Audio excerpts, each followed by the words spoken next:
ટ્રેનમાં લાંબા અંતરની મુસાફરી કરતા મુસાફરોના ચોંકાવનારા કારનામા સામે આવ્યા છે। તેથી હવે અમદાવાદીઓ ટ્રેનમાં મુસાફરી કરતા તમારા કિંમતી સામાનનું ખાસ ધ્યાન રાખજો, કારણ કે ટ્રેનમાં હવે ધાબળા, ઓશિકાના કવર અને ચાદર જેવી વસ્તુઓ પણ સુરક્ષિત નથી। તો તમારો કિંમતી સામાન કેવી રીતે સુરક્ષિત? હજારોની ટિકિટ ખરીદીને મુસાફરી કરતા મુસાફરો હવે માત્ર 100 રૂપિયાના ધાબળા, ઓશિકાના કવર અને ચાદર જેવી વસ્તુઓને પોતાની બેગમાં ભરીને ઘરે લઈ જાય છે।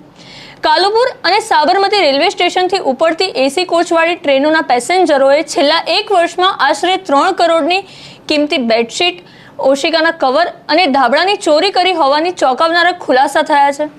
મુસાફરો રેલવે સ્ટેશનની આ સરકારી મિલકતને પોતાની બેગમાં ભરીને ઘરે લઈ ગયા હોવાના આંકડા રેલવે વિભાગે આજે જાહેર કર્યા, જેમાં 31,000થી વધુ બેડશીટ ગાયબ થઈ છે।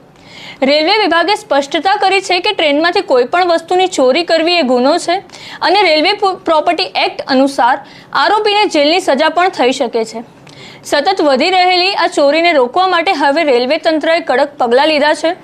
જનસંપર્ક અધિકારી મુજબ એટેન્ડન્ટ દ્વારા લિનન સેટની પહેલા ગણતરી કરવાનું અભિયાન હવે શરૂ કરવામાં આવશે, જેથી મુસાફરો ટ્રેનમાંથી ઉતરે તે પહેલા જ ચોરી પકડાઈ શકે।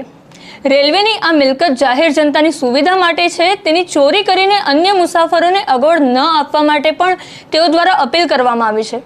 આવી અનેક અપડેટ જાણવા માટે અમારા સોશિયલ મીડિયા પેજને લાઇક અને ફોલો કરવાનું ભૂલશો નહીં।